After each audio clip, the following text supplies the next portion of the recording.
الله أكبر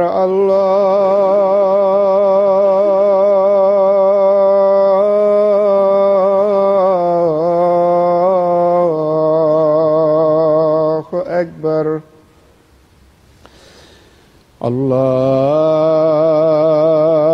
الله أكبر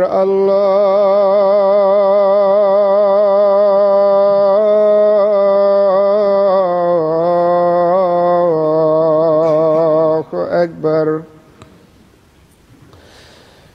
أشهد أن لا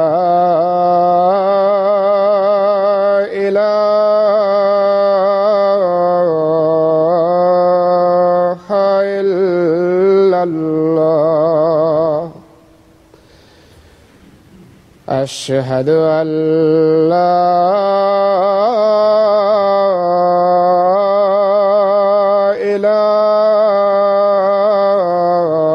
إله إلا الله أشهد أن محمدًا رسول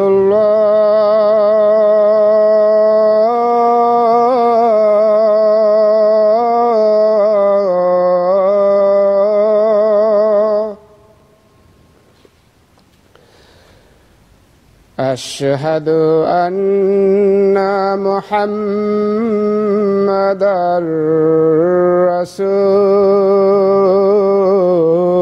رسول الله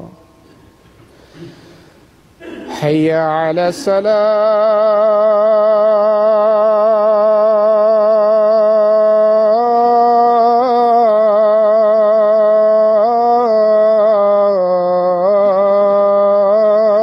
الصلاة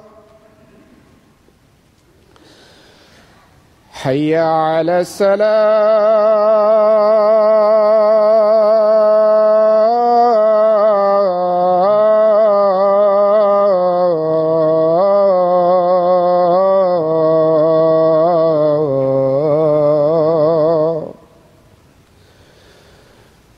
حي على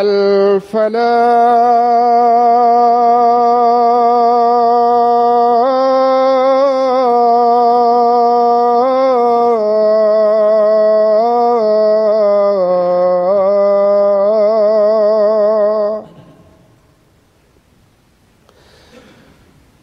حي على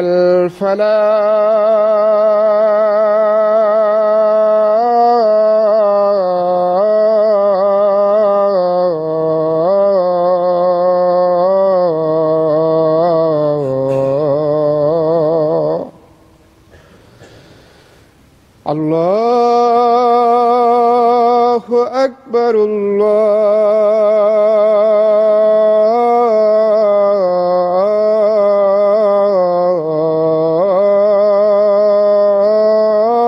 الله أكبر لا إله إلا الله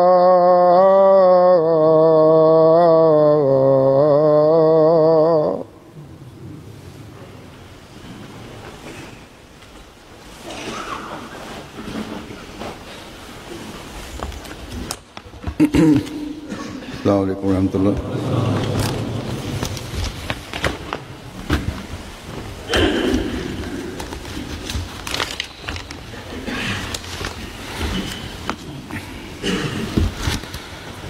أشهد أن لا إله إلا الله وحده لا شريك له وأشهد أن محمدًا عبده ورسوله أما بعد فأعوذ بالله من الشيطان الرجيم بسم الله الرحمن الرحيم الحمد لله رب العالمين الرحمن الرحيم مالك يوم الدين إياك نعبد وإياك نستعين اهدنا الصراط المستقيم صراط الذين أنعمت عليهم غير المغضوب عليهم ولا الضالين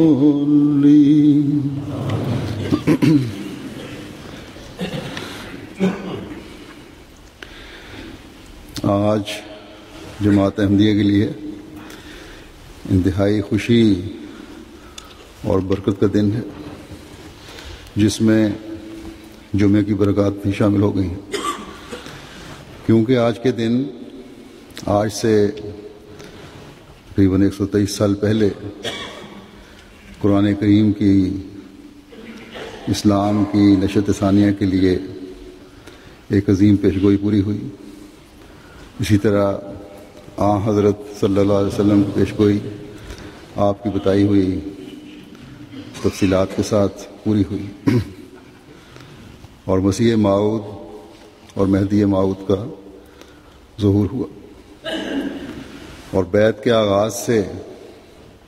پہلوں سے ملنے والی آخرین کی جماعت کا قیام عمل میں آیا، اور پھر ہم بھی ان خوش قسمتوں میں شامل ہوئے جو اس سے فیض پانے والے ہیں۔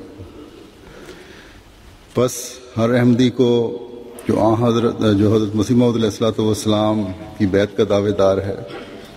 اس بات کو اچھی طرح ذہن نشین کرنا چاہیے کہ حضرت مسیح موعود علیہ السلام کی بیعت میں آنا ہم پر بہت بڑی ذمہ داری ڈالتا ہے۔ اسلام کی نشت ثانیہ کا کام جو حضرت مسیح موعود علیہ السلام کے ذریعے شروع ہوا، وہ آپ کے ماننے والوں پر بھی اپنے اندر ایک انقلاب پیدا کرنے کا تقاضا کرتا ہے، تاکہ ہم ان برکات سے حصہ پاتے رہیں جو حضرت مسیح موعود علیہ السلام کے ساتھ وابستہ ہیں۔ بس ہر سال جب 23 مارچ کا دن آتا ہے تو ہم احمدیوں کو صرف اس بات پر خوش نہیں ہو جانا چاہیے کہ آج ہم نے یوم مسیح موعود منانا ہے، یا الحمدللہ ہم اس جماعت میں شامل ہو گئے ہیں۔ جماعت کے آغاز کی تاریخ اور حضرت مسیح موعود علیہ السلام کے دعوے سے ہم نے آگاہی حاصل کر لی ہے، اتنا کافی نہیں ہے، یا جلسے منعقد کر لیے ہیں، یہی سب کچھ نہیں ہے، بلکہ اس سے بڑھ کر ہمیں یہ دیکھنا ہے کہ ہم نے اس بیعت کا کیا حق ادا کیا ہے۔ آج ہمارے جائزے اور محاسبے کا دن بھی ہے، بیعت کے تقاضوں کے جائزے لینے کا دن بھی ہے، شرائط بیعت پر غور کرنے کا دن بھی ہے، اپنے عہد کی تجدید کا دن بھی ہے، شرائط بیعت پر عمل کرنے کی کوشش کے لیے ایک عزم پیدا کرنے کا دن بھی ہے۔ حضرت صلی اللہ علیہ وسلم کے ساتھ اللہ تعالیٰ کے وعدے کے پورا ہونے پر جہاں اللہ تعالیٰ کی بے شمار تسبیح و تحمید کا دن ہے، وہاں حبیب خدا صلی اللہ علیہ وسلم پر ہزاروں لاکھوں درود و سلام بھیجنے کا دن ہے۔ بس اس اہمیت کو ہمیں ہمیشہ اپنے پیش نظر رکھنا چاہیے، اور یہ اہمیت شرائط بیعت پر غور کرنے اور اس پر عمل کرنے سے وابستہ ہے۔ اس چیز کی یاد دہانی کے لیے میں آج پھر آپ کے سامنے شرائط بیعت اور حضرت مسیح موعود علیہ الصلوۃ والسلام کے الفاظ میں آپ کیا چاہتے ہیں ان شرائط کی روشنی میں ہم سے، اس کی کچھ وضاحت پیش کروں گا۔ پہلی شرط جو بیعت کرنے والا کرتا ہے، احمدیت میں شامل ہونے والا کرتا ہے، جس پر عمل کرنے کا عہد کرتا ہے، وہ یہ ہے کہ بیعت کنندہ سچے دل سے عہد اس بات کا کرے کہ آئندہ اس وقت تک کہ قبر میں داخل ہو شرک سے مجتنب رہے گا، شرک سے بچتا رہے گا۔ حضرت مسیح موعود علیہ الصلوۃ والسلام ایک جگہ فرماتے ہیں کہ توحید صرف اس بات کا نام نہیں کہ منہ سے لا الہ الا اللہ کہیں اور دل میں ہزاروں بت جمع ہوں، بلکہ جو شخص کسی اپنے کام اور مکر اور فریب اور تدبیر کو خدا کی سی عظمت دیتا ہے یا کسی انسان پر بھروسہ رکھتا ہے جو خدا تعالیٰ پر رکھنا چاہیے، یا اپنے نفس کو وہ عظمت دیتا ہے جو خدا کو دینی چاہیے، ان سب صورتوں میں وہ خدا تعالیٰ کے نزدیک بت پرست ہے۔ بت صرف وہی نہیں ہے جو سونے یا چاندی یا پیتل یا پتھر وغیرہ سے بنائے جاتے اور ان پر بھروسہ کیا جاتا ہے، بلکہ ہر ایک چیز یا قول یا فعل، کوئی بات، کوئی چیز، کوئی عمل جس کو وہ عظمت دی جائے جو خدا تعالیٰ کا حق ہے، وہ خدا تعالیٰ کی نگاہ میں بت ہے۔ یاد رہے کہ حقیقی توحید جس کا اقرار خدا ہم سے چاہتا ہے اور جس کے اقرار سے نجات وابستہ ہے،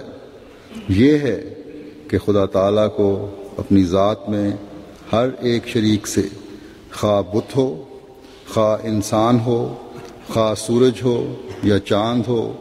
یا اپنا نفس یا اپنی تدبیر اور مکر و فریب ہو، منزہ سمجھنا اور اس کے مقابل پر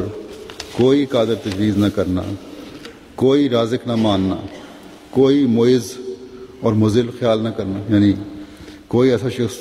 خیال نہ کرنا جو عزت دینے والا ہے یا ذلیل کرنے والا ہے، بلکہ خدا تعالیٰ ہی عزت دیتا ہے اور ذلت دیتا ہے، کوئی ناصر اور مددگار نہ قرار دینا، اور دوسرے یہ کہ اپنی محبت اسی سے خاص کرنا، اپنی عبادت اسی سے خاص کرنا، اپنا تذلل اسی سے خاص کرنا، اپنی امیدیں اسی سے خاص کرنا، اسی سے وابستہ رکھنا، اپنا خوف اسی سے خاص کرنا۔ بس کوئی توحید بغیر ان تین قسم کی تخصیص کے کامل نہیں ہو سکتی۔ وہ کون سی تین قسم کی خاص باتیں ہیں؟ فرمایا، اول ذات کے لحاظ سے توحید، یعنی یہ کہ اس کے وجود کے مقابل پر تمام موجودات کو معدوم کی طرح سمجھنا، جو کچھ بھی دنیا میں موجود ہے اسے کوئی حیثیت نہیں، تمام کو خالقۃ الذات اور باطلۃ الحقیقت خیال کرنا، ہر چیز جو ہے وہ ہلاک ہونے والی، اپنی ذات میں کوئی حیثیت نہیں رکھتی، ختم ہونے والی ہے اور اس کی کوئی حقیقت نہیں، اللہ تعالیٰ کے مقابلے میں سب جھوٹ ہے۔ دوم، صفات کے لحاظ سے توحید، یعنی یہ کہ ربوبیت اور الوہیت کی صفات بجز ذات باری کسی میں قرار دی جائے، کہ رب صرف ہمارا خدا ہے، وہی ہمارا پالنے والا ہے، اور وہی ہے جس کو خدائی طاقت حاصل ہے، جو تمام طاقتوں کا سرچشمہ اور منبع ہے، اور جو فرمایا اور جو بظاہر رب الانواع یا فیض رسان نظر آتے ہیں، یا مختلف قسم کے جو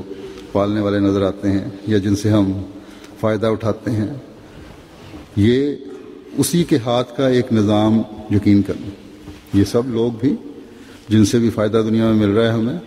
یہ اللہ تعالیٰ کی وجہ سے ہی مل رہا ہے، اللہ تعالیٰ کے نظام کا ایک حصہ ہے۔ تیسرے، اپنی محبت اور صدق اور صفا کے لحاظ سے توحید، یعنی محبت وغیرہ شعار عبودیت میں دوسرے کو خدا تعالیٰ کا شریک نہ گرداننا اور اسی میں کھوئے جانا، عبادت صرف اور صرف اللہ تعالیٰ کی۔ پھر دوسری شرط ہے بیعت کی، یہ کہ جھوٹ اور زنا اور بد نظری اور ہر ایک فسق و فجور اور ظلم اور خیانت اور فساد اور بغاوت کے طریقوں سے بچتا رہے گا اور نفسانی جوشوں کے وقت ان کا مغلوب نہیں ہوگا، اگرچہ ایک ایسا ہی جذبہ پیش آئے۔ حضرت مسیح موعود علیہ الصلوۃ والسلام فرماتے ہیں، سو اصل حقیقت یہ ہے کہ جب تک انسان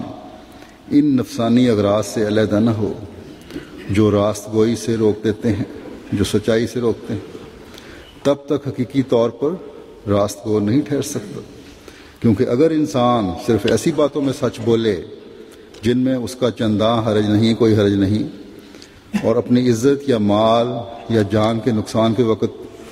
وقت جھوٹ بول جائے اور سچ بولنے سے خاموش رہے،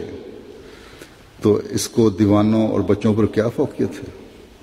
فرمایا دنیا میں ایسا کوئی بھی نہیں ہوگا کہ جو بغیر کسی تحریک کے خواہ جھوٹ بولے، بس ایسا سچ جو کسی نقصان کے وقت چھوڑا جائے حقیقی اخلاق میں ہرگز داخل نہیں ہوگا۔ سچ کے بولنے کا بڑا بھاری محل اور موقع وہی ہے جس میں اپنی جان یا مال یا آبرو کا اندیشہ ہو۔ اس میں خدا کی تعلیم یہ ہے کہ فاجتنبوا الرجس من الاوثان واجتنبوا قول الزور ولا یاب الشہداء اذا ما دعوا ولا تکتموا الشہادۃ ومن یکتمها فإنه آثم قلبه وَإِذَا قُلْتُمْ فَعْدِلُوا وَلَوْ كَانَ ذَا قُرْبَىٰ كُونُوا قَوَّامِينَ بِالْقِسْطِ شُهَدَاءَ لِلَّهِ وَلَوْ عَلَىٰ أَنفُسِكُمْ أَوِ الْوَالِدَيْنِ وَالْأَقْرَبِينَ وَلَا يَجْرِمَنَّكُمْ شَنَآنُ قَوْمٍ عَلَىٰ أَلَّا تَعْدِلُوا وَالصَّادِقِينَ وَالصَّادِقَاتِ وَتَوَاصَوْا بِالْحَقِّ وَتَوَاصَوْا بِالصَّبْرِ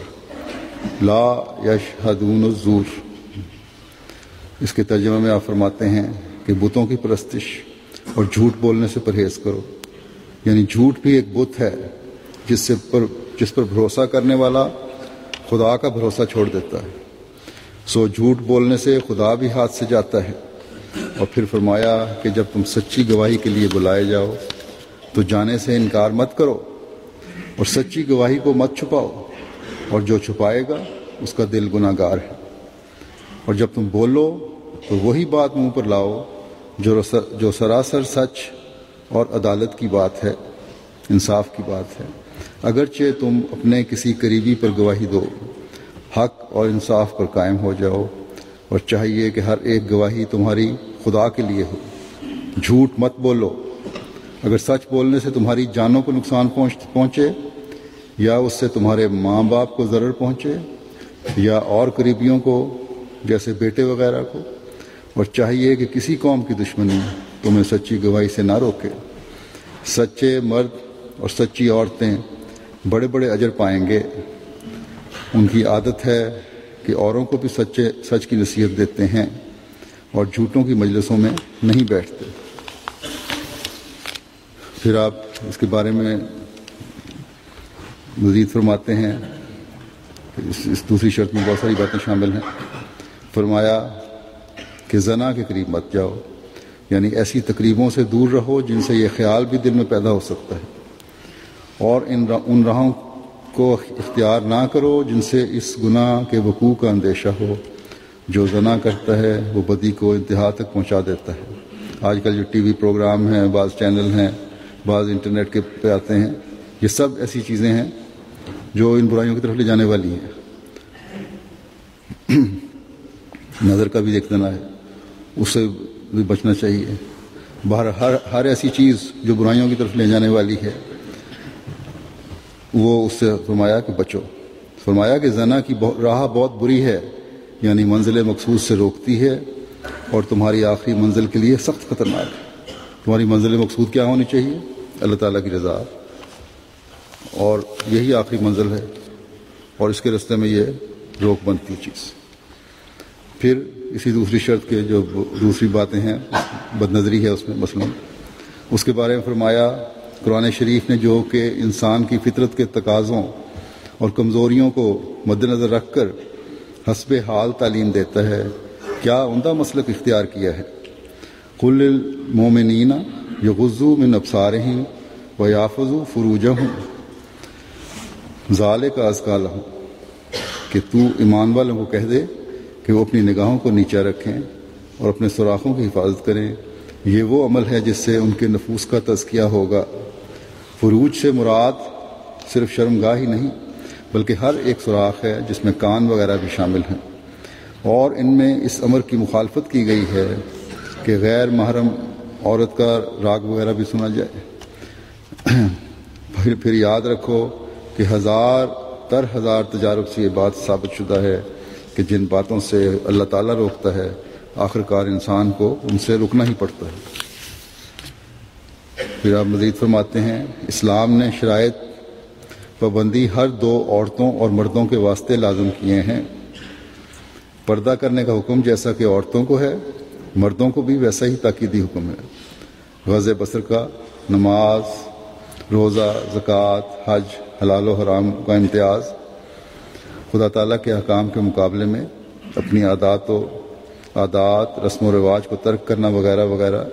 ایسی پابندیاں ہیں جن سے اسلام کا دروازہ نہایت ہی تنگ ہے، اور یہی وجہ ہے کہ ہر ایک شخص اس دروازے میں داخل نہیں ہو سکتا۔ فسق و فجور سے بچنے کے لیے آپ فرماتے ہیں جب یہ فسق و فجور میں حد سے نکلنے لگے اور خدا کے یعنی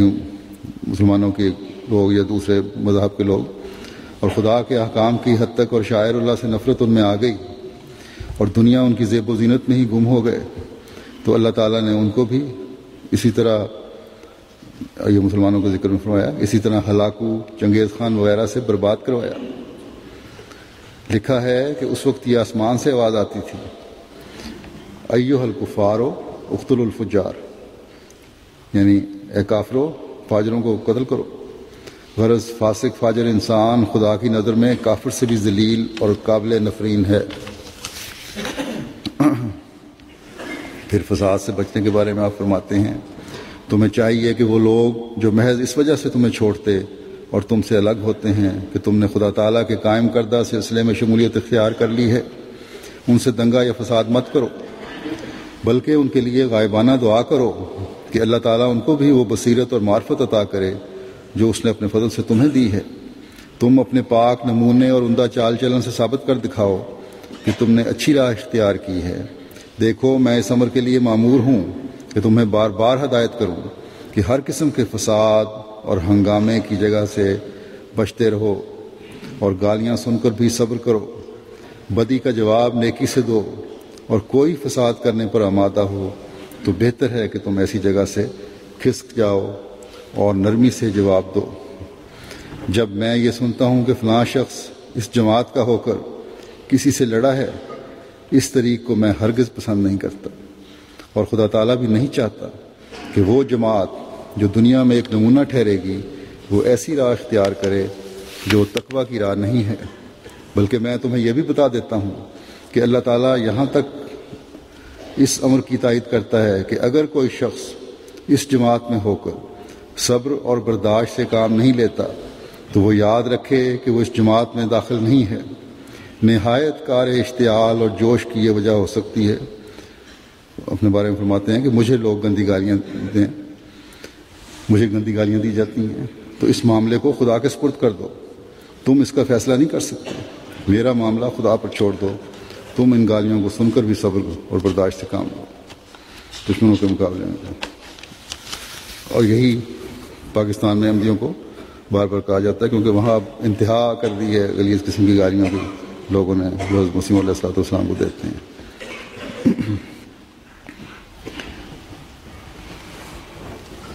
اور اس کا صرف حل یہی ہے کہ دعائیں کی جائیں، اور بہت دعائیں کی جائیں۔ پھر آپ نفسانی جوشوں سے بچنے کے لیے فرماتے ہیں وہ بات مانو جس پر عقل اور کانشس کی گواہی ہے، اور خدا کی کتابیں اس پر اتفاق رکھتی ہیں۔ فرمایا زنا نہ کرو، جھوٹ نہ بولو اور بد نظری نہ کرو، اور ہر ایک فسق اور فجور اور ظلم اور خیانت اور فساد اور بغاوت کی راہوں سے بچو، اور نفسانی جوشوں سے مغلوب مت ہو، اور 5 وقت نماز ادا کرو کہ انسانی فطرت پر 5 طور پر ہی انقلاب آتے ہیں، اور اپنے نبی کریم کے شکر گزار رہو، اس پر درود بھیجو، کیونکہ وہی ہے جس نے تاریکی کے زمانے کے بعد نئے سرے خدا شناسی کی راہ سکھلائی۔ پھر تیسری شرط بیعت کی یہ کہ بلا ناغہ 5 وقتہ نماز موافق حکم خدا اور رسول کے ادا کرتا رہے گا، اور حت الوسع نماز تہجد کے پڑھنے اور اپنے نبی کریم صلی اللہ علیہ وسلم پر درود بھیجنے اور ہر روز اپنے گناہوں کی معافی مانگنے اور استغفار کرنے میں مداومت اختیار کرے گا، باقاعدگی رکھے گا، اور دلی محبت سے خدا تعالیٰ کے احسانوں کو یاد کر کے اس کی حمد اور تعریف کو اپنا ہر روزہ ورد بنائے گا۔ حضرت مسیح علیہ السلام فرماتے ہیں کہ اے وہ تمام لوگو، اپنے تئیں میری جماعت میں شمار کرتے ہو، آسمان پر تم اس وقت میری جماعت شمار کیے جاؤ گے جب سچ مچ تقویٰ کی راہوں پر قدم مارو گے۔ سو اپنی 5 وقتہ نمازوں کو ایسے خوف اور حضور سے ادا کرو کہ گویا تم خدا تعالیٰ کو دیکھتے ہو، اور اپنے روزوں کو خدا کے لیے صدق کے ساتھ پورے کرو۔ ہر ایک جو زکوٰۃ کے لائق ہے وہ زکوٰۃ دے، اور جس پر حج فرض ہو چکا ہے اور کوئی معنی نہیں وہ حج کرے۔ نیکی کو سنوار کر ادا کرو اور بدی کو بیزار ہو کر ترک کرو۔ یقیناً یاد رکھو کہ کوئی عمل خدا تک نہیں پہنچ سکتا جو تقویٰ سے خالی ہے۔ ہر ایک نیکی کی جڑ تقویٰ ہے۔ جس عمل میں یہ جڑ نہیں ہوگی وہ عمل بھی جس عمل میں یہ جڑ ضائع نہیں ہوگی وہ عمل بھی ضائع نہیں ہوگا۔ پھر آپ فرماتے ہیں کہ نماز ایسی شے ہے کہ اس کے ذریعے سے آسمان انسان پر جھک پڑتا ہے۔ نماز کا حق ادا، یعنی اللہ تعالیٰ بہت قریب آ جاتا ہے اگر اس کا حق ادا کیا جائے۔ نماز کا حق ادا کرنے والا یہ خیال کرتا ہے کہ میں مر گیا اور اس کی روح گداز ہو کر خدا کے آستانے پر گر پڑی ہے۔ جس گھر میں اس قسم کی نماز ہوگی وہ گھر کبھی تباہ نہ ہوگا۔ حدیث شریف میں ہے کہ اگر نوح کے وقت میں نماز ہوتی تو وہ قوم کبھی تباہ نہ ہوتی۔ حج بھی انسان کے لیے مشروط ہے، روزہ بھی مشروط ہے، زکوٰۃ بھی مشروط ہے، مگر نماز مشروط نہیں۔ سب ایک سال میں ایک دفعہ ہیں، مگر اس کا حکم ہر روز 5 دفعہ ادا کرنے کا ہے۔ اس لیے جب تک پوری نماز نہ ہوگی تو وہ برکات بھی نہ ہوں گی جو اس سے حاصل ہوتی ہیں، اور نہ اس بیعت کا کچھ فائدہ حاصل ہوگا۔ پھر تہجد کے بارے میں آپ فرماتے ہیں راتوں کو اٹھو اور دعا کرو کہ اللہ تعالیٰ تم کو اپنی راہ دکھلائے۔ حضرت صلی اللہ علیہ وسلم کے صحابہ نے بھی تدریجاً تربیت پائی تھی۔ وہ پہلے کیا تھے؟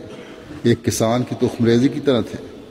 پھر حضرت صلی اللہ علیہ وسلم نے آپ پاشی کی، آپ نے ان کے لیے دعائیں کی، بیج صحیح تھا اور زمین عمدہ، تو اس آبپاشی سے پھل عمدہ نکلا۔ جس طرح حضور علیہ السلام چلتے اسی طرح وہ چلتے۔ وہ دن کا یا رات کا انتظار نہ کرتے تھے۔ تم لوگ سچے دل سے توبہ کرو، تہجد میں اٹھو، دعا کرو، دل کو درست کرو، کمزوریوں کو چھوڑ دو اور خدا تعالیٰ کی رضا کے مطابق اپنے قول و فعل کو بناؤ۔ پھر آپ درود کے بارے میں بتاتے ہیں کہ انسان تو دراصل بندہ یعنی غلام ہے۔ غلام کا کام یہ ہوتا ہے کہ مالک جو حکم کرے اسے قبول کرے۔ اسی طرح اگر تم چاہتے ہو کہ حضرت صلی اللہ علیہ وسلم کے فیض حاصل کرو تو ضرور ہے کہ اس کے غلام ہو جاؤ۔ قرآن کریم میں خدا تعالیٰ فرماتا ہے کل یا عباد الذین اسرفوا علی انفسہم۔ اس جگہ بندوں سے مراد غلام ہی ہیں، نہ کہ مخلوق۔ رسول کریم صلی اللہ علیہ وسلم کے بندہ ہونے کے واسطے ضروری ہے کہ آپ صلی اللہ علیہ وسلم پر درود پڑھو اور آپ صلی اللہ علیہ وسلم کے کسی حکم کی نافرمانی نہ کرو، سب حکموں پر کاربند رہو۔ پھر استغفار کے بارے میں آپ فرماتے ہیں، جب خدا سے طاقت طلب کریں یعنی استغفار کریں تو روح القدس کی تائید سے ان کی کمزوری دور ہو سکتی ہے اور وہ گناہ کے ارتکاب سے بچ سکتے ہیں، جیسا کہ خدا کے نبی اور رسول بچتے ہیں۔ اگر ایسے لوگ ہیں کہ گناہ گار ہو چکے ہیں تو استغفار ان کو یہ فائدہ پہنچاتا ہے کہ گناہ کے نتائج سے یعنی عذاب سے بچائے جاتے ہیں۔ اگر غلطی سے گناہ ہو گیا، استغفار کرنے سے اس کے بد نتائج سے بچ جاتا ہے انسان، اللہ تعالیٰ کی سزا سے بچ جاتا ہے، کیونکہ نور کے آنے سے ظلمت باقی نہیں رہ سکتی۔ اور جرائم پیشہ جو استغفار نہیں کرتے یعنی خدا سے طاقت نہیں مانگتے، وہ اپنے جرائم کی سزا پاتے رہتے ہیں۔ پھر چوتھی شرط بیعت کی یہ ہے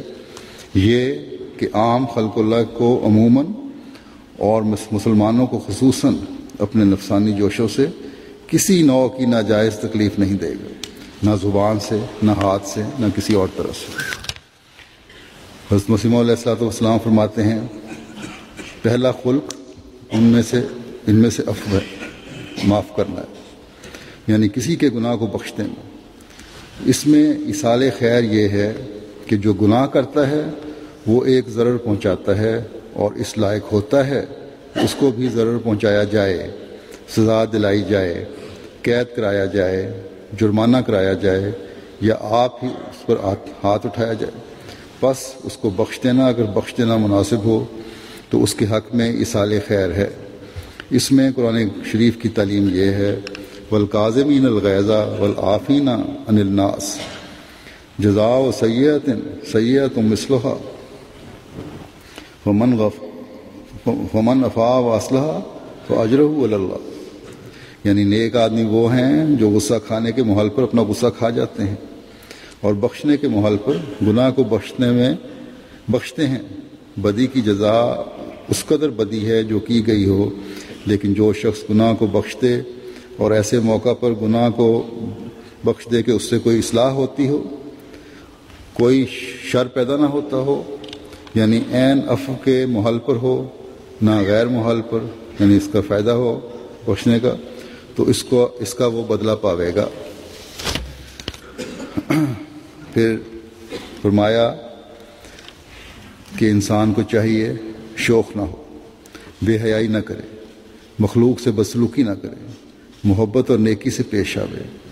اپنی نفسانی اغراض کی وجہ سے کسی سے بغض نہ رکھے، سختی اور نرمی مناسب موقع اور مناسب حال کرے۔ پھر عاجزی کے بارے میں آپ فرماتے ہیں، اس سے پیشتر کہ عذاب الہی آ کر توبہ کا دروازہ بند کر دے، توبہ کرو۔ جبکہ دنیا کے قانون سے اس قدر ڈر پیدا ہوتا ہے تو کیا وجہ ہے کہ خدا تعالیٰ کے قانون سے نہ ڈریں؟ جب بلا سر پر آ پڑے تو اس کا مزہ چکھنا ہی پڑتا ہے۔ چاہیے کہ ہر شخص تہجد میں اٹھنے کی کوشش کرے اور 5 وقت کی نمازوں میں بھی قنوت ملا دیں۔ ہر ایک خدا کو ناراض کرنے والی بات سے توبہ کریں۔ توبہ سے مراد یہ ہے کہ ان تمام بدکاریوں اور خدا کی نارضامندی کے باعثوں کو چھوڑ کر ایک سچی تبدیلی کریں اور آگے قدم رکھیں اور تقوی اختیار کریں۔ اس میں بھی خدا کا رحم ہوتا ہے۔ عادات انسانی کو شائستہ کریں، جو انسانی عادات ہیں انسان میں ان کو اچھے اخلاق ان میں اپنانے کی کوشش کرو۔ غضب نہ ہو، تواضع اور انکساری اس کی جگہ لے لے، غصے کی جگہ عاجزی انکساری لے لے۔ اخلاق کی درستی کے ساتھ اپنے مقدور کے موافق صدقات کا دینا بھی اختیار کرو۔ یطعمون الطعام علی حبہ مسکینا و یتیما و اسیرا، یعنی خدا کی رضا کے لیے مسکینوں اور یتیموں اور اسیروں کو کھانا دیتے ہیں اور کہتے ہیں کہ خاص اللہ کی رضا کے لیے ہم دیتے ہیں اور اس دن سے ہم ڈرتے ہیں جو نہایت ہی ہولناک ہے۔ قصہ مختصر، دعا سے توبہ سے کام لو اور صدقات دیتے رہو تاکہ اللہ تعالیٰ اپنے فضل و کرم کے ساتھ تم سے معاملہ کرے۔ پھر 5ویں شرط یہ ہے یہ کہ ہر حال رنج و راحت اور عسر اور یسر اور نعمت اور بلا میں خدا تعالیٰ کے ساتھ وفاداری کرے گا اور بہر حال راضی بقضا ہوگا اور ہر ایک ذلت اور دکھ کے قبول کرنے کے لیے اس کی راہ میں تیار رہے گا، اور کسی مصیبت کے وارد ہونے پر اس سے منہ نہیں پھیرے گا بلکہ آگے قدم بڑھائے گا اللہ تعالیٰ کے تعلق میں۔ حضرت مسیح موعود علیہ السلام فرماتے ہیں یعنی انسانوں میں سے وہ اعلیٰ درجے کے انسان جو خدا کی رضا میں کھوئے جاتے ہیں وہ اپنی جان بیچتے ہیں اور خدا کی مرضی کو مول لے لیتے ہیں، یعنی اپنی جان بیچ کر اللہ تعالیٰ کی رضا خریدتے ہیں، اپنی جان کی کچھ پرواہ نہیں کرتے۔ یہی وہ لوگ ہیں جن پر خدا کی رحمت ہے۔ خدا تعالیٰ اس آیت میں فرماتا ہے، اس آیت کو بیان نہیں کیا گیا لیکن آیت کی تشریح کر رہے ہیں آپ، کہ تمام دکھوں سے وہ شخص نجات پاتا ہے جو میری راہ میں اور میری رضا کی راہ میں جان بیچ دیتا ہے، اور جاں فشانی کے ساتھ اپنی اس حالت کا ثبوت دیتا ہے کہ وہ خدا کا ہے اور اپنے تمام وجود کو ایک ایسی چیز سمجھتا ہے جو طاعت خالق اور خدمت خلق کے لیے بنائی گئی۔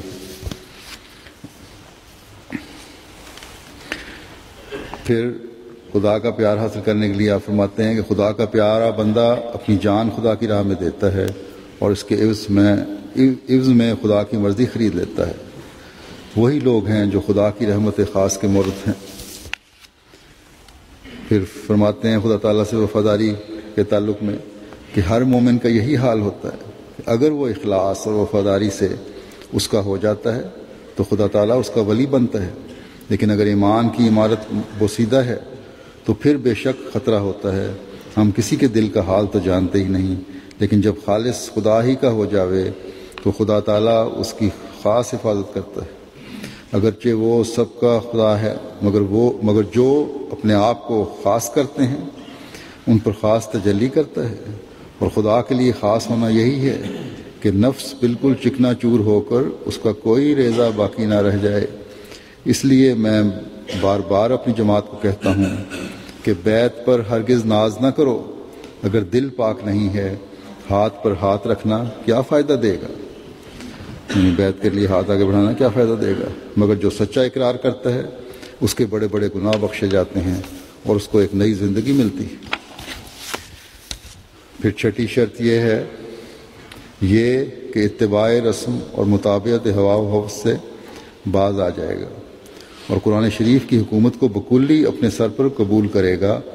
اور قال اللہ اور قال الرسول کو اپنے ہر یک راہ میں دستور العمل قرار دے گا۔ حضرت مسیح علیہ السلام فرماتے ہیں اس ضمن میں، اس سے پہلے میں ایک حدیث پیش کرتا ہوں۔ ایک حدیث میں آیا ہے، حضرت عمر بن عوف بیان کرتے ہیں کہ حضرت صلی اللہ علیہ وسلم نے فرمایا کہ جو شخص میری سنتوں میں سے کسی سنت کو اس طور پر زندہ کرے گا، یہ قال الرسول کی بات ہو رہی ہے، اس طور پر زندہ کرے گا کہ لوگ اس پر عمل کرنے لگیں، تو سنت کے زندہ کرنے والے شخص کو بھی عمل کرنے والوں کے برابر اجر ملے گا اور ان کے اجر میں کوئی کمی نہیں ہوگی۔ اور جس شخص نے کوئی بدعت ایجاد کی اور لوگوں نے اسے اپنا لیا تو اس شخص کو بھی ان پر عمل کرنے والوں کے گناہوں سے حصہ ملے گا اور ان بدعتی لوگوں کے گناہوں میں بھی کچھ کمی نہیں ہوگی۔ حضرت مسیح علیہ السلام فرماتے ہیں کہ دیکھو اللہ تعالیٰ قرآن شریف میں فرماتا ہے قل ان کنتم تحبون اللہ فاتبعونی یحببکم اللہ۔ خدا کے محبوب بننے کے واسطے صرف رسول اللہ صلی اللہ علیہ وسلم کی پیروی ہی ایک راہ ہے اور کوئی دوسری راہ نہیں کہ تم کو خدا سے ملا دے۔ انسان کا مدعا صرف اس ایک واحد لا شریک خدا کی تلاش ہونا چاہیے، شرک اور بدعت سے اجتناب کرنا چاہیے، رسوم کا تابع اور ہوا و ہوس کا مطیع نہ بننا چاہیے۔ دیکھو میں پھر کہتا ہوں کہ رسول اللہ صلی اللہ علیہ وسلم کی سچی راہ کے سوا اور کسی طرح انسان کامیاب نہیں ہو سکتا۔ ہمارا صرف ایک ہی رسول ہے اور صرف ایک ہی قرآن شریف اس رسول پر نازل ہوا ہے جس کی تابع داری سے ہم خدا کو پا سکتے ہیں۔ آج کل فقراء کے نکالے ہوئے طریقے اور گدی نشینوں اور سجادہ نشینوں کی سیفیاں اور دعائیں اور درود اور وظائف، یہ سب انسان کو مستقیم راہ سے بھٹکانے کا آلہ ہیں۔ سو تم ان سے پرہیز کرو۔ ان لوگوں نے حضرت صلی اللہ علیہ وسلم کے خاتم الانبیاء ہونے کی مور کو توڑنا چاہا، گویا اپنی الگ ایک شریعت بنا لی ہے۔ تم یاد رکھو کہ قرآن شریف اور رسول اللہ صلی اللہ علیہ وسلم کے فرمان کی پیروی اور نماز، روزہ وغیرہ جو مسنون طریقے ہیں، ان کے سوا خدا کے فضل اور برکات کے دروازے کھولنے کی اور کوئی کنجی ہے ہی نہیں۔ بھلا بھولا ہوا ہے وہ جو ان راہوں کو چھوڑ کر کوئی نئی راہ نکالتا ہے۔ ناکام مرے گا وہ جو اللہ اور اس کے رسول کے فرمودہ کا تابع دار نہیں، بلکہ اور راہوں سے اسے تلاش کرتا ہے۔ پھر 7ویں شرط یہ ہے کہ تکبر اور نخوت کو بکولی چھوڑ دے گا اور فروتنی اور عاجزی اور خوش خلقی اور حلیمی اور مسکینی سے زندگی بسر کرے گا۔ تکبر کے بارے میں حضرت مسیح علیہ السلام فرماتے ہیں کہ میں سچ سچ کہتا ہوں کہ قیامت کے دن شرک کے بعد تکبر جیسی اور کوئی بلا نہیں۔ یہ ایک ایسی بلا ہے جو دونوں جہان میں انسان کو رسوا کرتی ہے۔ خدا تعالیٰ کا رحم ہر ایک موحد کا تدارک کرتا ہے، مگر متکبر کا نہیں۔ اللہ تعالیٰ کا رحم جو بھی اللہ تعالیٰ کو ماننے والا ہے، اس کو واحد سمجھنے والا ہے، اس کی مدد کرتا ہے، اس کے گناہوں کو معاف کرتا ہے، لیکن تکبر کو اللہ تعالیٰ معاف نہیں کرتا۔ فرمایا کہ شیطان بھی موحد ہونے کا دم مارتا تھا، مگر چونکہ اس کے سر میں تکبر تھا اور آدم کو جو خدا تعالیٰ کی نظر میں پیارا تھا، جب اس نے توہین کی نظر سے دیکھا اور اس کی نکتہ چینی کی، اس لیے وہ مارا گیا اور توق لعنت اس کی گردن میں ڈالا گیا۔ سو پہلا گناہ جس سے ایک شخص ہمیشہ کے لیے ہلاک ہوا تکبر ہی تھا۔ فرماتے ہیں کہ اگر تمہارے کسی پہلو میں تکبر ہے یا ریا ہے یا خود پسندی ہے یا کسل ہے تو تم ایسی چیز نہیں ہو کہ قبول کے لائق ہو۔ ایسا نہ ہو کہ تم صرف چند باتوں کو لے کر اپنے تئیں دھوکہ دو کہ جو کچھ ہم نے کرنا تھا کر لیا، بیعت کر لی، یہ کافی ہے، کیونکہ خدا چاہتا ہے کہ تمہاری ہستی پر پورا انقلاب آوے، اور وہ تم سے ایک موت مانگتا ہے جس کے بعد وہ تمہیں زندہ کرے گا۔ پھر مسکینوں کے بارے میں آپ فرماتے ہیں کہ اگر اللہ تعالیٰ کو تلاش کرنا ہے تو مسکینوں کے دل کے پاس تلاش کرو۔ اسی لیے پیغمبروں نے مسکینی کا جامہ ہی پہن لیا تھا۔ اسی طرح چاہیے کہ بڑی قوم کے لوگ چھوٹی قوم کو ہنسی نہ کریں اور نہ کوئی یہ کہے کہ میرا خاندان بڑا ہے۔ اللہ تعالیٰ فرماتا ہے کہ تم میرے پاس جو آؤ گے تو یہ سوال نہ کروں گا کہ تمہاری قوم کیا ہے، بلکہ سوال یہ ہوگا کہ تمہارا عمل کیا ہے۔ اسی طرح پیغمبر خدا نے فرمایا ہے اپنی بیٹی سے کہ اے فاطمہ، خدا تعالیٰ ذات کو نہیں پوچھے گا، اگر تم کوئی برا کام کرو گی تو خدا تعالیٰ تم سے اس واسطے درگزر نہ کرے گا کہ تم رسول کی بیٹی ہو، بس چاہیے کہ تم ہر وقت اپنا کام دیکھ کر کیا کرو۔ پھر 8ویں شرط یہ ہے کہ دین اور دین کی عزت اور ہمدردی اسلام کو اپنی جان اور اپنے مال اور اپنی عزت اور اپنی اولاد اور اپنے ہر یک عزیز سے زیادہ تر عزیز سمجھے گا۔ حضرت مسیح علیہ السلام فرماتے ہیں کہ اسلام کا زندہ ہونا ہم سے ایک فدیہ مانگتا ہے۔ وہ کیا ہے؟ ہمارا اسی راہ میں مرنا۔ یہی موت ہے جس پر اسلام کی زندگی ہے، مسلمانوں کی زندگی اور زندہ خدا کی تجلی موقوف ہے، اور یہی وہ چیز ہے جس کا دوسرے لفظوں میں اسلام نام ہے۔ اسی اسلام کا زندہ کرنا خدا تعالیٰ اب چاہتا ہے، اور ضرور تھا کہ وہ اس مہم عظیم کے روح برآ کرنے کے لیے ایک عظیم الشان کارخانہ جو ہر ایک پہلو سے مؤثر ہو اپنی طرف سے قائم کرتا۔ سو اس حکیم و قدیر نے اس عاجز کو اصلاح خلائق کے لیے بھیج کر ایسا ہی کیا ہے۔ بس آپ کا مقصد دنیا کی اصلاح کرنا ہے، اور ہم جو ماننے والے ہیں ہمیں ان باتوں پر غور کرنے کی ضرورت ہے۔ پھر 9ویں شرط یہ ہے کہ عام خلق اللہ کی ہمدردی میں محض للہ مشغول رہے گا، اور جہاں تک بس چل سکتا ہے اپنی خدا داد طاقتوں اور نعمتوں سے بنی نوع کو فائدہ پہنچائے گا۔ حضرت مسیح علیہ السلام فرماتے ہیں کہ یاد رکھو کہ خدا تعالیٰ نیکی کو بہت پسند کرتا ہے اور وہ چاہتا ہے کہ اس کی مخلوق سے ہمدردی کی جاوے۔ اگر وہ بدی کو پسند کرتا تو بدی کی تاکید کرتا، مگر اللہ تعالیٰ کی شان اس سے پاک ہے، سبحانہ تعالیٰ شانہ۔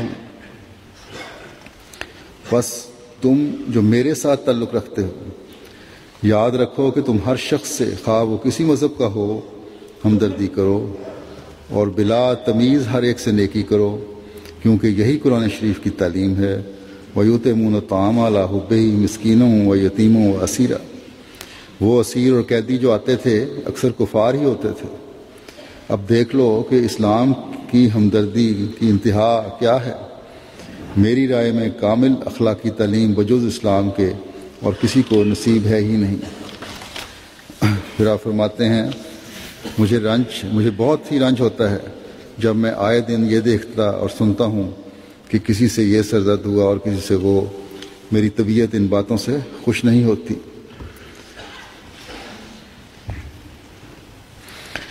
فرماتے ہیں میں جماعت کو بھی بچہ سمجھتا ہوں جو 2 قدم اٹھتا ہے تو 4 قدم گرتا ہے، لیکن میں یقین رکھتا ہوں کہ خدا تعالیٰ اس جماعت کو کامل کر دے گا۔ اس لیے تم بھی کوشش، تدبیر، مجاہدہ اور دعاؤں میں لگے رہو کہ خدا تعالیٰ اپنا فضل کرے، کیونکہ اس کے فضل کے بغیر کچھ بنتا ہی نہیں۔ جب اس کا فضل ہوتا ہے تو وہ ساری راہیں کھول دیتا ہے۔ پھر آپ فرماتے ہیں اس کے بندوں پر رحم کرو اور ان پر زبان یا ہاتھ یا کسی تدبیر سے ظلم نہ کرو، اور مخلوق کی بھلائی کے لیے کوشش کرتے رہو اور کسی پر تکبر نہ کرو، گو اپنا ماتحت ہو، اور کسی کو گالی مت دو گو وہ گالی دیتا ہو۔ غریب اور حلیم اور نیک نیت اور مخلوق کے ہمدرد بن جاؤ تا قبول کیے جاؤ۔ بڑے ہو کر چھوٹوں پر رحم کرو، نہ ان کی تحقیر، اور عالم ہو کر نادانوں کو نصیحت کرو، نہ خود نمائی سے ان کی تذلیل، اور امیر ہو کر غریبوں کی خدمت کرو، نہ خود پسندی سے ان پر تکبر۔ ہلاکت کی راہوں سے ڈرو۔ پھر 10ویں شرط یہ ہے کہ اس عاجز سے عقد اخوت محض للہ با اقرار طاعت در معروف باندھ کر اس پر تا وقت مرگ قائم رہے گا، اور اس عقد اخوت میں ایسا اعلیٰ درجے کا ہوگا کہ اس کی نظیر دنیاوی رشتوں اور تعلقوں اور تمام خادمانہ حالتوں میں پائی نہ جاتی ہوں گی۔ فرماتے ہیں حضرت مسیح علیہ الصلوۃ والسلام کہ یہ نبی ان باتوں کے لیے حکم دیتا ہے جو خلاف عقل نہیں ہے، آن وسلم کے بارے میں بیان فرما رہے ہیں، اور ان باتوں سے منع کرتا ہے جن سے عقل بھی منع کرتی ہے، اور پاک چیزوں کو حلال کرتا ہے اور ناپاک کو حرام ٹھہراتا ہے، اور قوموں کے سر پر سے وہ بوجھ اتارتا ہے جس کے نیچے وہ دبی ہوئی تھی، اور ان گردنوں کے توقوں سے وہ رہائی بخشتا ہے جن کی وجہ سے گردنیں سیدھی نہیں ہو سکتی تھیں۔ بس جو لوگ اس پر ایمان لائیں گے اور اپنی شمولیت کے ساتھ اس کی قوت دیں گے اور اس کی مدد کریں گے اور اس نور کی پیروی کریں گے جو اس کے ساتھ اتارا گیا، وہ دنیا اور آخرت کی مشکلات سے نجات پائیں گے۔ یعنی یہ شرعی احکامات ہیں اور یہی معروف احکام ہیں جن پر عمل کرنا ضروری ہے۔ ایک انسان کی دنیاوی توقعوں سے نجات بھی اسی میں ہے۔ پھر آپ فرماتے ہیں اب میری طرف دوڑو کہ وقت ہے کہ جو شخص اس وقت میری طرف دوڑتا ہے میں اس کو اس سے تشبیہ دیتا ہوں کہ جو عین طوفان کے وقت جہاز پر بیٹھ گیا، لیکن جو شخص مجھے نہیں مانتا میں دیکھ رہا ہوں کہ وہ طوفان میں اپنے تئیں ڈال رہا ہے اور کوئی بچنے کا سامان اس کے پاس نہیں۔ سچا شفیع میں ہوں جو اس بزرگ شفیع کا سایہ ہوں، یعنی حضرت صلی اللہ علیہ وسلم کا سایہ ہوں، اور اس کا ذل جس کو اس زمانے کے اندھوں نے قبول نہ کیا اور اس کی بہت ہی تحقیر کی، یعنی حضرت محمد مصطفیٰ صلی اللہ علیہ وسلم۔ پھر آپ فرماتے ہیں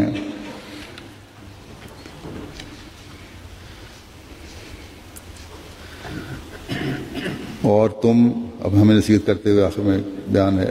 اور تم اے میرے عزیزو، میرے پیارو، میرے درخت وجود کی سرسبز شاخوں، جو خدا تعالیٰ کی رحمت سے جو تم پر ہے میرے سلسلہ بیت میں داخل ہو اور اپنی زندگی، اپنا آرام، اپنا مال اس راہ میں فدا کر رہے ہو۔ پھر فرماتے ہیں اس بارے میں کہ کون عزیز ہیں؟ فرمایا کہ میرا دوست کون ہے اور میرا عزیز کون ہے؟ وہی جو مجھے پہچانتا ہے۔ مجھے کون پہچانتا ہے؟ صرف وہی جو مجھ پر یقین رکھتا ہے کہ میں بھیجا گیا ہوں اور مجھے اس طرح قبول کرتا ہے جس طرح وہ لوگ قبول کیے جاتے ہیں جو بھیجے گئے ہوں۔ دنیا مجھے قبول نہیں کر سکتی کیونکہ میں دنیا میں سے نہیں ہوں، مگر جن کی فطرت کو اس عالم کا حصہ دیا گیا ہے، اس عالم کا حصہ دیا گیا ہے، وہ مجھے قبول کرتے ہیں اور کریں گے۔ جو مجھے چھوڑتا ہے وہ اس کو چھوڑتا ہے جس نے مجھے بھیجا ہے، اور جو مجھ سے پیوند کرتا ہے وہ اس سے کرتا ہے جس کی طرف سے میں آیا ہوں۔ میرے ہاتھ میں ایک چراغ ہے، جو شخص میرے پاس آتا ہے ضرور وہ اس روشنی سے حصہ لے گا، مگر جو شخص وہم اور بدگمانی سے دور بھاگتا ہے وہ ظلمت میں ڈال دیا جائے گا۔ اس زمانے کا حسن حسین میں ہوں، مضبوط قلعہ میں ہوں، حفاظت میں رکھنے والا قلعہ میں ہوں۔ جو مجھ میں داخل ہوتا ہے وہ چوروں اور قزاقوں اور درندوں سے اپنی جان بچائے گا، مگر جو شخص میری دیواروں سے دور رہنا چاہتا ہے ہر طرف سے اس کو موت درپیش ہے اور اس کی لاش بھی سلامت نہیں رہے گی۔ مجھ میں کون داخل ہوتا ہے؟ وہی جو بدی کو چھوڑتا ہے اور نیکی کو اختیار کرتا ہے اور کجی کو چھوڑتا ہے اور راستی پر قدم مارتا ہے اور شیطان کی غلامی سے آزاد ہوتا ہے اور خدا تعالیٰ کا ایک بندہ مطیع بن جاتا ہے۔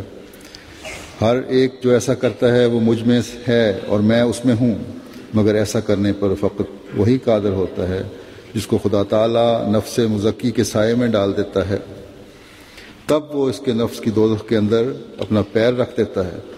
تو وہ ایسا ٹھنڈا ہو جاتا ہے کہ گویا اس میں کبھی آگ نہیں تھی۔ ایک پاک انسان جب بنتا ہے، جب اس میں نفس کی دوزخ میں جب پاؤں رکھتا ہے، انسان کو نفس اپنے آپ کو پاک کرتا ہے اپنے نفس کو، تو پھر جتنے بھی نفس کی آگ تھی وہ اس کی ٹھنڈی ہو جاتی ہے۔ فرمایا جیسے کہ اس میں کوئی آگ تھی نہیں، تب وہ ترقی پر ترقی کرتا ہے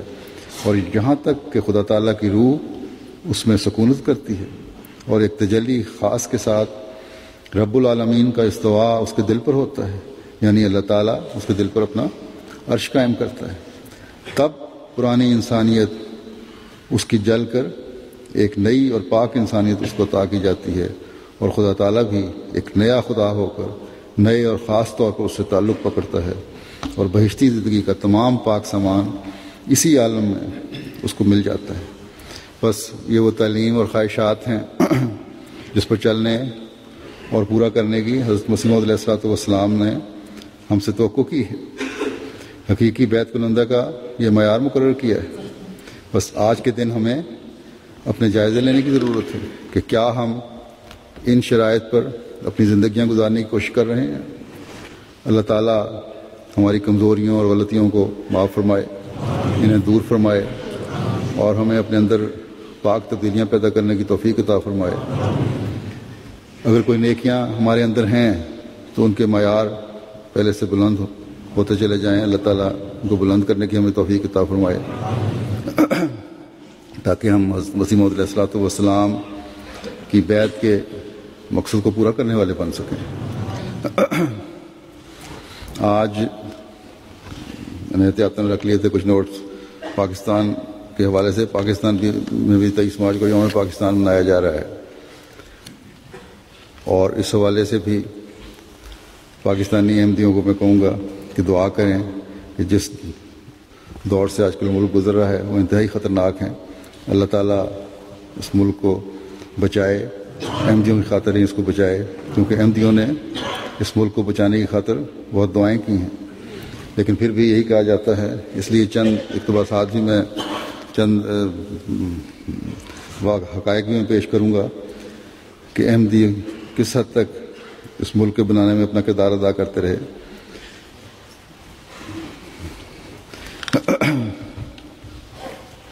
دور جدید ایک اخبار تھا، اس نے 1923 میں یہ لکھا چودھری رسول اللہ خان صاحب کے متعلق کہ پنجاب کونسل کے تمام مسلمانوں نے جو یقیناً مسلمانان پنجاب کے نمائندے کہلانے کا جائز حق رکھتے ہیں، جبکہ یہ ضرورت محسوس کی کہ پنجاب کی طرف سے ایک مستند نمائندہ انگلستان بھیجا جانا چاہیے، تو عالی جناب چودھری ظفر اللہ خان صاحب ہی کی ذات ستودہ صفات تھی جس پر ان کی نظر انتخاب پڑی۔ چنانچہ چودھری صاحب اپنا روپیہ صرف کر کے اور اس خوبی اور عمدگی سے حکومت برطانیہ اور سیاسین انگلستان کے روبرو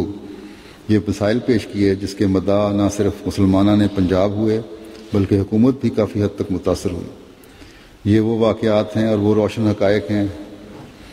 جن سے کم از کم اخباری دنیا کا کوئی شخص کسی وقت پہ انکار نہیں کر سکتا۔ پھر ممتاز ادبی شخصیات میں سے مولانا محمد علی جوہر صاحب ہیں۔ اپنے اخبار ہمدرد مورخہ 26 ستمبر 1927 میں لکھتے ہیں کہ ناشکری ہوگی کہ جناب مرزا بشیر الدین محمود احمد اور ان کی اس منظم جماعت کا ذکر ان سطور میں نہ کریں جنہوں نے اپنے تمام تر توجہات بلا اختلاف عقیدہ تمام مسلمانوں کی بہبودی کے لیے وقف کر دی ہیں، اور وہ وقت دور نہیں جبکہ اسلام کے اس منظم فرقے کا طرز عمل سواد اعظم اسلام کے لیے بالعموم اور ان اشخاص کے لیے بالخصوص جو بسم اللہ کے گنبدوں میں بیٹھ کر خدمت اسلام کے بلند بانگ اور در باطن ہیش دعوی کے خوگر ہیں مشعل راہ ثابت ہوگا۔ یعنی مولانا محمد علی جوہر صاحب بھی نہ صرف جماعت احمدیہ کی کوششوں کو سراہ رہے ہیں بلکہ مسلمان فرقہ میں شمار کر رہے ہیں جماعت احمدیہ کو، جبکہ آج کل تاریخ پاکستان میں سے احمدیوں کا نام نکالنے کی کوشش کی جا رہی ہے، اور نہ تاریخی لحاظ سے بھی، اور مسلمان تو ویسے ہی آئینی لحاظ سے تسلیم نہیں کرتے وہ لوگ۔ پھر اسی طرح ایک بزرگ ادیب خواجہ حسن نظامی نے لکھا گول میز کانفرنس کے بارے میں کہ گول میز کانفرنس میں ہر ہندو اور مسلمان اور ہر انگریز نے جو چودھری ظفر اللہ خان کی لیاقت کو مانا اور کہا کہ انگریز نے چودھری ظفر اللہ خان کی لیاقت کو مانا اور کہا کہ مسلمانوں میں اگر کوئی ایسا آدمی ہے جو فضول اور بیکار بات زبان سے نہیں نکالتا اور نئے زمانے کی پالیٹکس پیچیدہ کو اچھی طرح سمجھتا ہے تو وہ چودھری ظفر اللہ خان ہے۔ یہ اخبار منادی 24 اکتوبر 1934 بحوالہ ترقی پاکستان جماعت احمدیہ۔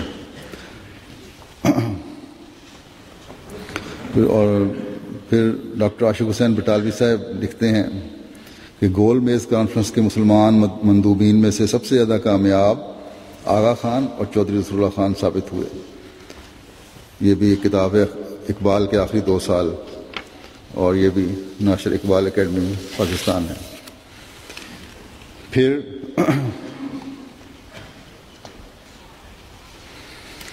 حضرت قائد اعظم نے خود سیاست میں واپس آنے کے بارے میں، ہندوستان واپس جانے کے بارے میں فرمایا کہ مجھے اب ایسا محسوس ہونے لگا کہ میں ہندوستان کی کوئی مدد نہیں کر سکتا۔ جب یہ واپس چلے گئے تھے ہندوستان چھوڑ کے، انگلستان آ گئے تھے، نہ ہندو ذہنیت میں کوئی خوشگوار تبدیلی کر سکتا ہوں، نہ مسلمانوں کی آنکھیں کھول سکتا ہوں۔ آخر میں نے لنڈن ہی میں بود و باش کا فیصلہ کر لیا۔ یہ رئیس جعفری صاحب کتاب میں یہ درج ہے۔ تو اس وقت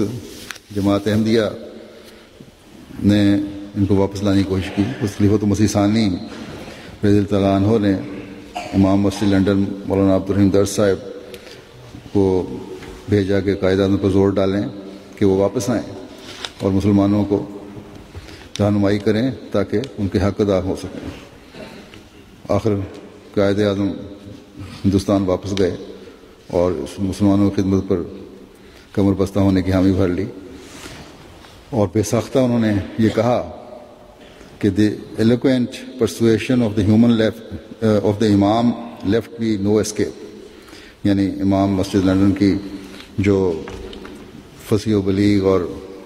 اعلیٰ میرا تلقین اور ترغیب تھی، اس نے میرے لیے کوئی فرار کی رستہ نہیں چھوڑا۔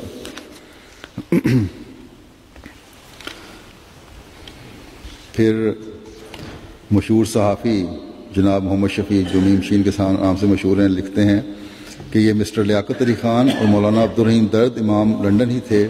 جنہوں نے مسٹر محمد علی جناح کو اس بات پر آمادہ کیا کہ وہ اپنا ارادہ بدلیں اور وطن واپس آ کر قومی سیاست میں اپنا کردار ادا کریں۔ اس کے نتیجے میں مسٹر جناح 1934 میں ہندوستان واپس آ گئے اور مرکزی اسمبلی کے انتخاب میں بلا مقابلہ منتخب ہوئے۔ پاکستان ٹائمز میں یہ درج حوالہ 1981 11 ستمبر میں۔ پھر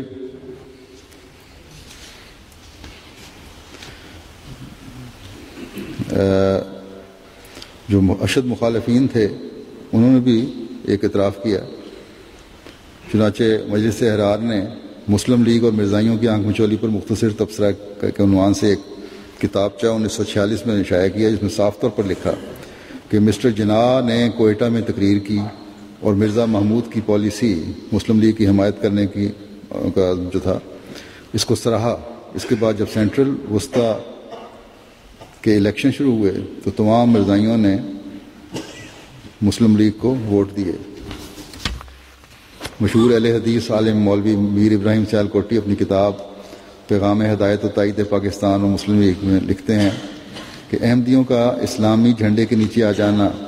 اس بات کی دلیل ہے کہ واقعی مسلم لیگ ہی مسلمانوں کی واحد نمائندہ جماعت ہے، یعنی ان کے نزدیک احمدی مسلمان بھی ہیں اور پاکستان کے بڑا کردار ادا کیا ہے۔ پھر باؤنڈری کمیشن کے سامنے جو چودھری ظفر اللہ خان صاحب کی خدمات ہیں، ان کو حمید نظامی صاحب نوائے وقت کے بانی تھے، بڑی مدت بڑے الفاظ میں لکھتے ہیں۔ نوائے وقت آج کل تو جماعت کے خلاف بہت کچھ لکھتا رہتا ہے، ان کی پالیسی بدل گئی ہے کیونکہ دنیاوی فائدہ زیادہ دیکھنے لگ گئے ہیں یہ لوگ۔ لیکن بہرحال جناب حمید نظامی صاحب جو اس کے بانی تھے وہ لکھتے ہیں کہ حد بندی کمیشن کا اجلاس ختم ہوا، کوئی 4 دن سر محمد ظفر اللہ خان صاحب نے مسلمانوں کی طرف سے نہایت مدلل، نہایت فاضلانہ اور نہایت معقول بحث کی۔ کامیابی بخشنا خدا کے ہاتھ میں ہے، مگر جس خوبی اور قابلیت کے ساتھ سر محمد ظفر اللہ خان صاحب نے مسلمانوں کا کیس پیش کیا، اس سے مسلمانوں کو اتنا اطمینان ضرور ہو گیا کہ ان کی طرف سے حق و انصاف کی بات نہایت مناسب اور آسان طریقے سے ارباب اختیار تک پہنچا دی گئی ہے۔ سر ظفر اللہ خان صاحب کو کیس کی تیاری کے لیے بہت کم وقت ملا، مگر اپنے خلوص اور قابلیت کے باعث انہوں نے اپنا فرض بڑی خوبی کے ساتھ ادا کیا۔ ہمیں یقین ہے کہ پنجاب کے سارے مسلمان بلا لحاظ عقیدہ ان کے اس کام کے معترف اور شکر گزار ہوں گے۔ پھر جب 53 کے فسادات ہوئے ہیں تو تحقیقاتی عدالت میں جو جماعت کے معاملہ پیش ہوا، جسٹس منیر بھی جج تھے، جسٹس لکھتے ہیں کہ احمدیوں کے خلاف معاندانہ اور بے بنیاد الزامات لگائے گئے ہیں کہ باؤنڈری کمیشن کے فیصلے میں ضلع گرداسپور اس لیے ہندوستان میں شامل کر دیا گیا کہ احمدیوں نے ایک خاص رویہ اختیار کیا اور چودھری ظفر اللہ خان نے، جنہیں قائد اعظم نے اس کمیشن کے سامنے مسلم لیگ کا کیس پیش کرنے پر مامور کیا تھا، خاص قسم کے دلائل پیش کیے۔ لیکن عدالت حاضہ کا صدر یعنی یہ جسٹس منیر جو اس کمیشن کا ممبر تھا اس وقت باؤنڈری کمیشن میں، یا چودھری ظفر اللہ خان صاحب کے ساتھ اس کو ممبر تھا، اس بہادرانہ جد و جہد پر تشکر و امتنان کا اظہار کرنا اپنا فرض سمجھتا ہے جو چودھری ظفر اللہ خان نے گرداسپور کے معاملے میں کی تھی۔ یہ حقیقت باؤنڈری کمیشن کے حکام کے کاغذات میں ظاہر و باہر ہے، اور جس شخص کو اس مسئلے سے دلچسپی ہو وہ شوق سے اس ریکارڈ کا معائنہ کر سکتا ہے۔ چودھری ظفر اللہ خان نے مسلمانوں کے لیے نہایت بے غرضانہ خدمات انجام دیں۔ ان کے باوجود بعض جماعتوں نے عدالتی تحقیقات میں ان کا ذکر جس انداز میں کیا ہے وہ شرمناک ناشکرے پن کا ثبوت ہے، اور یہ شرمناک ناشکرہ پن اب بڑھتے چلا جا رہا ہے اکثر سیاسی جماعتوں میں، اور پھر جو ملک کی حالت ہے وہ بھی ظاہر و باہر ہے۔ اس لیے آج کے اس حوالے سے، اس دن کے حوالے سے پاکستانی اپنے ملک پاکستان کے لیے بہت دعائیں کریں، اللہ تعالیٰ اس کو اس تباہی سے بچائے جس کی طرف یہ بڑھتا چلا جا رہا ہے۔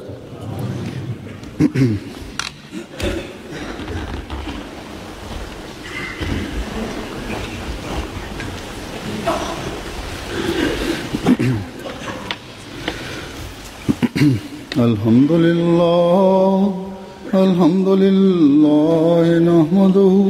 ونستعينه ونستغفره ونؤمن به ونتوكل عليه ونعوذ بالله من شرور أنفسنا ومن سيئات أعمالنا من يهده الله فلا مضل له ومن يضلل فلا هادي له ونشهد أن لا إله إلا الله ونشهد أن محمدا عبده ورسوله عباد الله رحمكم الله إن الله يأمر بالعدل والإحسان وإيتاء ذي القربى وينهى عن الفحشاء والمنكر والبغي يعظكم لعلكم تذكرون اذكروا الله يذكركم وادعوه يستجب لكم